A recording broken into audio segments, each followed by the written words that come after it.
commencé à comprendre comment ça fonctionne ici, tranquillement. Un peu de plongée, un peu de surf, quelques randos, des apéros, de la bonne bouffe et des copains.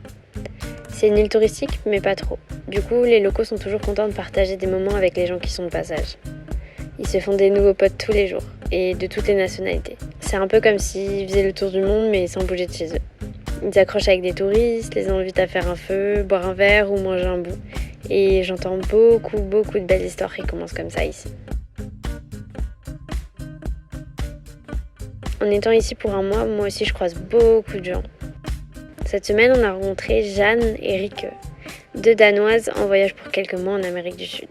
On a bien sympathisé, on a bu quelques verres et le lendemain, on est allé au mur de Las Lagrimas, le vestige de l'histoire de cette île. Dans les années 60, le gouvernement a amené par bateau des centaines de prisonniers sur cette île, presque déserte, pour essayer de faire un peu comme Alcatraz. Ils se sont rebellés, échappés et ils ont réussi à rejoindre la seule ville de l'île, Puerto Villamil. Ils ont brûlé des centaines de maisons, tué des dizaines d'innocents et violé beaucoup de femmes. Cet épisode a marqué l'île et aujourd'hui il y a toute une génération ici de ce tragique épisode. Et il y a encore beaucoup de prisonniers qui vivent ici.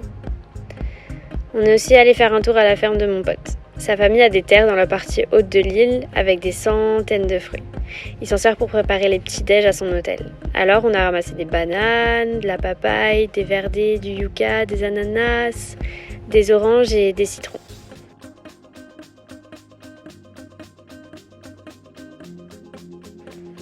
Et cette semaine, pour la première fois de ma vie, j'ai nagé avec des requins.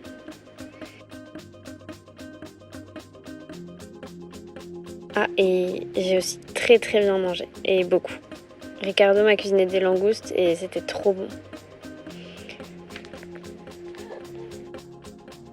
On a rencontré 2 autres Danoises, Nadia et Line, et on a passé une bonne soirée, en finissant dans un karaoké. Et on a décidé de se faire tatouer le lendemain. C'est enrichissant de vivre ici, simplement. Et ça me donne beaucoup d'idées sur la façon dont je vois ma vie plus tard. À l'heure où je vous parle, je viens d'entamer ma dernière semaine ici. Et je suis trop triste de devoir quitter cette île.